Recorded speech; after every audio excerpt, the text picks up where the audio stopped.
LifeSouth has a rich history. Here is a glimpse of its story offered by a few of those who have helped lead the way. LifeSouth got its start back in 1974, when new federal regulations for blood donors brought big changes. The practice of paying blood donors stopped, and the challenge of building an all-volunteer donor base presented major challenges, and hospitals and communities scrambled to come up with solutions.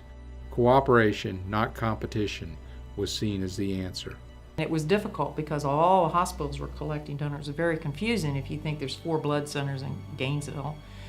Then they asked the Civitan Club to start the blood center. Members of the Gainesville Civitan Club joked they got the job because they were the only club to say yes. But behind the jokes, there were deep connections to the cause. Member Bill Gardner suffered from hemophilia, a cause of interest to Civitan members around the world. For Philip Baker, the cause was right next door. We lived in a trailer park, and we had a couple come in there with their son,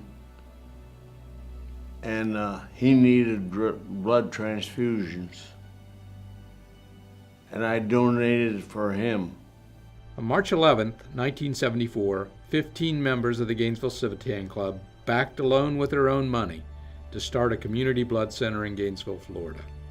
It carried the club's name, Civitan Regional Blood Center, and a local doctor gave the club 6 months free rent on a small bungalow on the city's main drag to serve as headquarters. Nancy Eckert recalls just how small.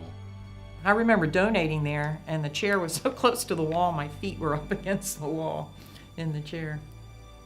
Board Chair Philip Baker and Vice Chair Reeves Bird recalled the first CEO's not-so-deluxe office in the old 1,100 square foot home/office. And his desk was 2 trash cans with a door on top of it and a folding chair. And that was his desk. The first bloodmobile didn't meet today's standards. And we had Bill Gardner. We had his motorhome, and he hauled fish in it in the daytime. And we drove donors in that. Yeah. Oh. He gave it to us and told us to take over the payment. That was the first bloodmobile. That was the first It was a bloodmobile. Winnebago. Right. Winnebago. Like any startup, there were challenges. The toughest decision was to stay afloat Yeah. at first. 4 years later, it was time to build a permanent first home. Eventually, a site was chosen just across the street from the bungalow. The Civitans spearheaded the fundraising drive to make it happen. Retired Army Colonel James Glikes, known to all as the Colonel, provided the leadership that helped the young blood bank grow up. He took the employees, I call it from crayons to perfume, as he brought them up in the order. As far as Jim was concerned, there was nothing you couldn't do. No. And that's what he installed in all the employees. If we work, we can all do it. And they did. He told me a story about when he was in the Army and the difference, because he only had men. And so I'm sitting there and he says, you know, it's different with women. And I said, okay. And he says, they cry. I said, yeah. And they can quit. Yeah. So it's, yeah, he had a little bit of an adjustment of being in the military and dealing with civilians. Eckert arrived in 1980 and worked in a variety of positions. She remembers the day of the big groundbreaking. Well, you know, they dug out a picture of the groundbreaking on 13th Street, and you were standing up front doing the groundbreaking, and I recognized my back. I was in the audience. I was working at North Florida at the time, so I remember coming there when you did the stone there on 13th Street. Mm-hmm. Yeah. Early on in her career, Eckert found that special connection with blood donation. She was working the blood bank at a local hospital when a critically injured teenager, bleeding from an accidental gunshot wound, was wheeled into the adjoining emergency room. So they came running in for blood, and not only did they save the child's life, the 16-year-old's life, they saved his leg. And I realized that the blood being there was just as significant as the emergency room, just as significant as the emergency people. If the blood hadn't been there and people hadn't donated the day before, that 16-year-old would be dead. So I said, wow, this is a great profession. I moved up at that point into a profession. A couple weeks later, this woman came in to donate blood, and she was older, had never donated blood before. And she wanted to donate blood because the 16-year-old was her grandson. And she said she was going to donate as long as she could, but she knew that only because the blood was there was her grandson still alive today. At that point, what I was doing became a vocation. As a blood center, LifeSouth grew slowly in the early years, expanding into cities where hospitals invited its services in Florida. The first big step across the state line came in 1994. Well, the reason we went to Birmingham was because two of the vice presidents from UAB had come down and met with the board and asked us to come and provide their service.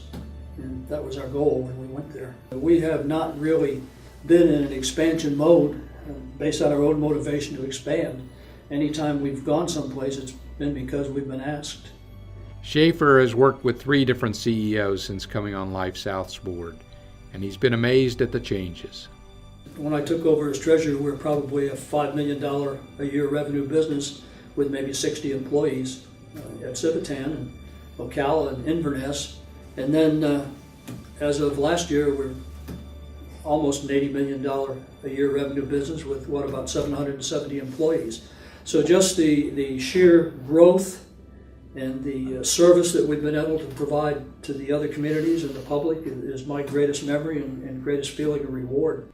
But growing up and growing big were never the goal, and still aren't. The headquarters building now carries Baker's name, something he's quick to point out he never asked for. It's just part of my life. Yep, became part of our life, and it's what we can offer to our community. It's a part of the Scout rules that we learned years and years ago to do unto others as you'd have them do unto you, only do it first, don't wait.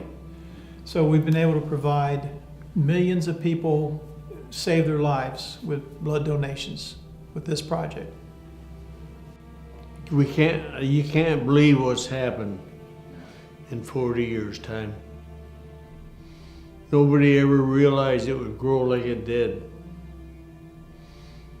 But that's because we picked the right people, and the right people done the right things.